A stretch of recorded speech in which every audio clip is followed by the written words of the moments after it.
video ini saya akan memberikan beberapa opsi komik untuk di ACC sebagai bahan proyek UAS nanti. Opsi pertama ini saya beri judul Perkara Ikan yang bergenre kasih sayang. Alur yang digunakan itu alur maju. Konfliknya itu disebabkan oleh makanan ibu yang hilang. Gambaran besar ceritanya,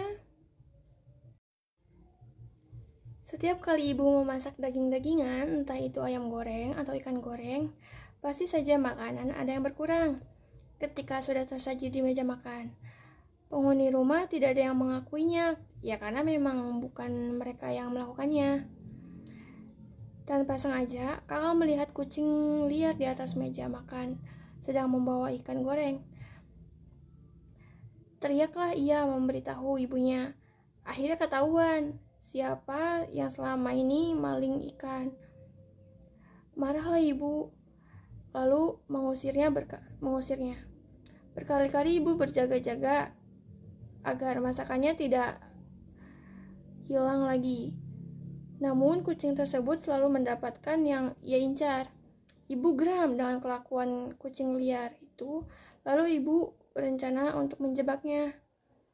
Dan berhasillah rencananya. Langsung ibu kurung kucing tersebut dengan kardus. Malam hari tiba ketika bapak dan kakak sudah tidur. Ibu tidak bisa tidur dengan nyenyak karena mendengar suara eongan anak kucing. Ibu baru bisa tidur jam 3 pagi. Dan di pagi harinya, di hari weekend, ibu pergi berbelanja ke tukang sayur keliling yang biasa mangkal di depan gang. Di sana terdapat abang sayur, ibu, dan tetangga dekat rumah. Ibu bercerita kalau 1 minggu ini rumahnya sering dimasukin kucing dan mengambil makanannya. Lalu ibu bertanya kepada tetangga, apakah rumah ibu tidak dimasuki kucing dan lauknya tidak ada yang diambil? Tetangga itu menjawab, jarang sekali sih, bahkan hampir tidak pernah sepertinya. Karena saya masaknya sayur-sayuran, masak daging pun beberapa bulan sekali. Tiba-tiba ibu teringat kucing yang ia kurung. Dengan cepatnya ibu menyelesaikan berbelanjanya dan bergegas membebaskan kucing tersebut. Kucingnya langsung terbirit-birit lari menyamperi anaknya, disusul dengan ibu. Ibu kaget dan dalam hati berkata, aku jahat sekali ya. Ternyata kucing itu datang untuk melahirkan anaknya. Dan makanan yang ia curi itu untuk anaknya. Penyelesaiannya, ibu tersadar bahwa yang kita miliki ini bukan sepenuhnya milik kita. Namun ada bagian makhluk lain juga. Akhirnya, ketika ibu memasak, ibu menyisihkan sebagian makanannya untuk kucing-kucing liar di luar sana. Untuk para tokohnya itu ada tokoh ibu sebagai tokoh utama yang karakternya itu emosional, tokoh bapak sebagai pendamping yang tidak ingin ambil pusing, tokoh kakak sebagai tokoh utama yang karakternya itu berbudi pekerti, luhur, dan terakhir ada tokoh tetangga dekat rumah ibu yang dia itu sebagai tokoh utama yang karakternya itu sederhana. Settingannya itu ada di pelataran rumah, dapur, meja makan, kamar tidur, tukang sayur. Waktunya itu ada dini hari, pagi, dan malam. Opsi kedua ini aku kasih judul Kisah Kasih di Sekolah dengan genre romance. Alurnya itu menggunakan alur maju dengan inti cerita. Jadi ada seorang anak perempuan. Dia itu pindahan dari Solo ke Bandung karena pekerjaan orang tuanya. Nah, anaknya ini introvert, susah bergaul. Anak itu dimasukkan di sekolah SD terkenal di Bandung dan ia masuk di kelas 3 SD. Dan ternyata di kelas tersebut terdapat salah satu anak laki-laki yang terkenal dengan kejahilannya. Namun ketika anak perempuan itu masuk ke sekolah barunya, anak laki-laki tersebut belum ada karena memang ia izin 1 bulan karena suatu hal. Ketika anak laki-laki itu masuk ke kelas, sifat kejahilannya mulai. Ia berkata, "Wih, anak baru nih, seru kali kalau dijahilin," godanya. Yang lalu disahuti oleh Rani, teman sebangku anak baru itu. Enak aja, udah hus-hus sana. Mending kamu duduk, karena kelas udah mau mulai. Dion, si anak laki-laki yang jahil. Sesuai predikatnya, Dion berulah ke siapapun, termasuk si anak baru ini. Itu berlalu saat kelulusan SD pun tiba. Tidak ada yang tahu dari mereka satupun teman-temannya ingin melanjutkan ke SMP mana. Dan tanpa direncanakan, ternyata Dion dan anak perempuan itu mereka satu sekolah lagi di SMP yang sama dan sekelas pula. Tambahlah Dion semakin menjahili si anak tersebut, sampai ketika teman mereka yang tadinya satu SD namun beda kelas di SMP-nya berbicara, "Awas loh, kalian berdua nanti jodoh." Dalam hatinya Dion terus memikirkan kalimat yang temannya lontarkan tadi dan berkata, "Apa iya gue suka sama dia? Iya sih, sekarang gue jadi sering usil ke dia doang. Terus ya gak tahu kenapa kalau lihat dia ngambek gara-gara gue jahilin tuh senang banget rasanya." Konfliknya itu ketika Dion tidak expect bakal satu sekolah lagi ketika di SMK. Ternyata Dion memang benar-benar jatuh cinta dengan cewek itu. Dion terus mendekatinya dan menyatakan perasaannya, namun ditolak oleh wanita tersebut. Tepat di kelas 11, Dion menembaknya untuk kesekian kalinya. Dan akhirnya perasaan Dion terbalaskan, cintanya diterima, dan mereka berpacaran. Terdapat 3 tokoh di sini. Ada anak pindahan yaitu Selin, tokoh utama yang karakternya introvert, Dion sebagai tokoh utama yang karakternya usil dan pantang menyerah. 3, Rani, itu tokoh pendukung yang berkarakter netral. Latar yang digunakan itu di sekolah SD, SMP, SMK, lalu di Solo, Bandung, dan ruang kelas. Untuk waktu yang digunakannya itu waktu rentan pagi sampai siang. Latar yang digunakan itu di sekolah SD, SMP, SMK,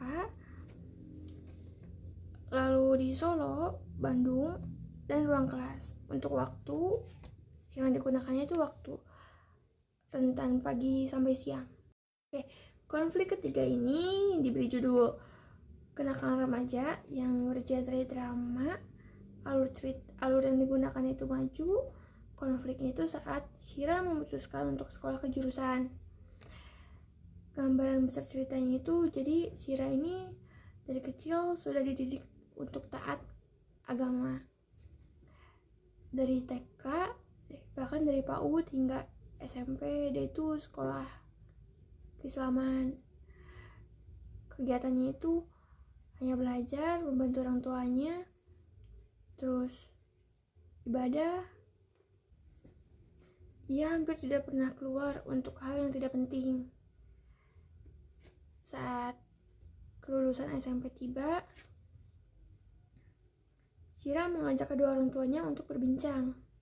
Ia mengatakan bahwa ia ingin lepas dari sekolah Islam Ia ingin melanjutkan di sekolah kejuruan.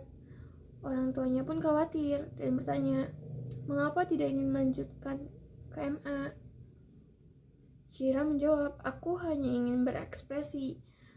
Kali ini izinkan aku ya, Bu, timpal Shira. Awalnya orang tua anak tersebut tidak mengizinkannya karena mereka takut putrinya terkena pergaulan bebas. Namun anaknya terus meyakinkan bahwa ia baik-baik saja dan akhirnya orang tuanya pun mengizinkan dan mengantarkan Shira untuk pendaftaran masuk sekolah, tentunya di sekolah terbaik dan terkenal. Tibalah masa orientasi. Anak tersebut mudah bergaul dengan siapa saja, sehingga ia memiliki banyak teman. 3 bulan berlalu. Ternyata ia sedang dekat dengan teman yang satu kumpulannya, yang dimana itu isinya ada 5 perempuan dan 3 laki-laki.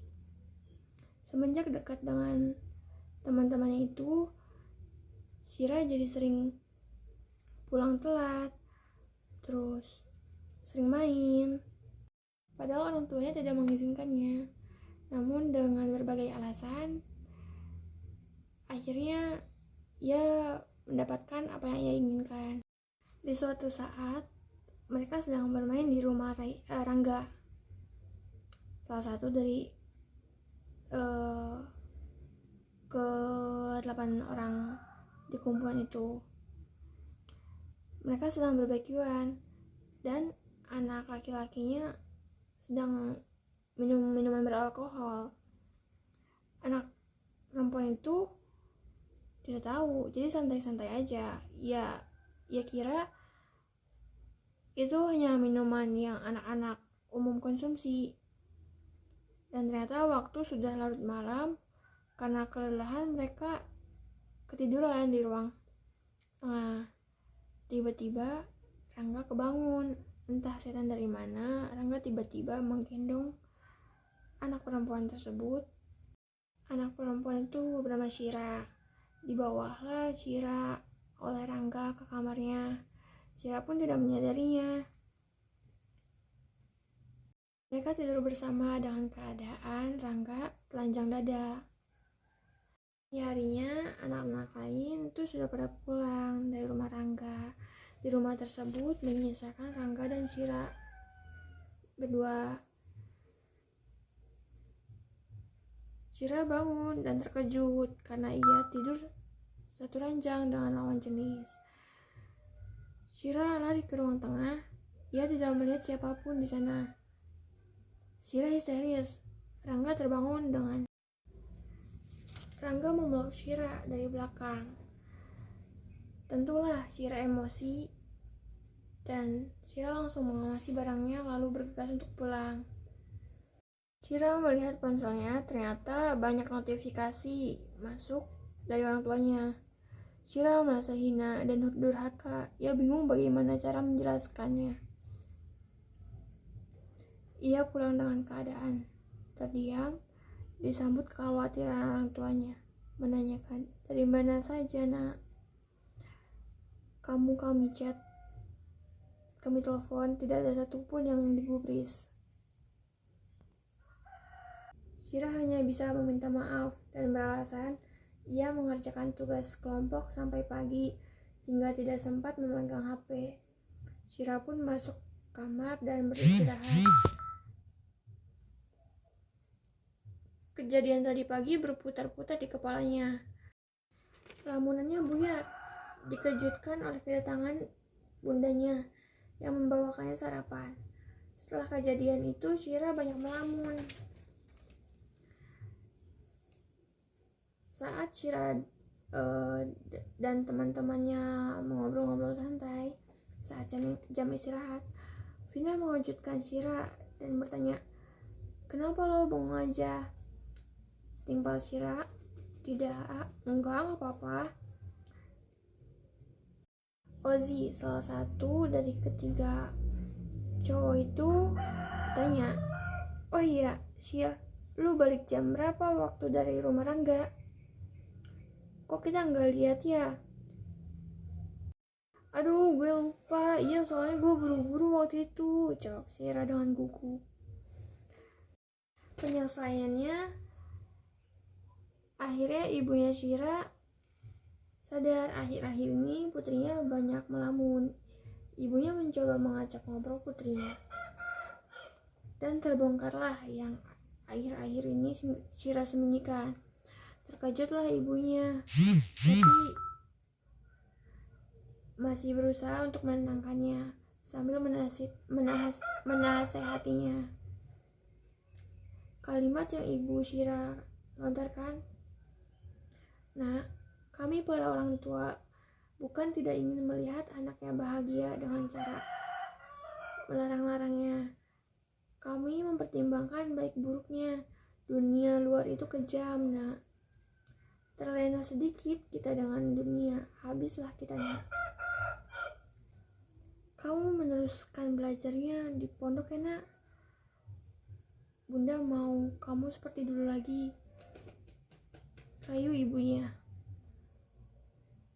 Syira mengiyakan dan gaya hidup Syira pun berubah menjadi lebih baik dan tertata setelah masuk pondok.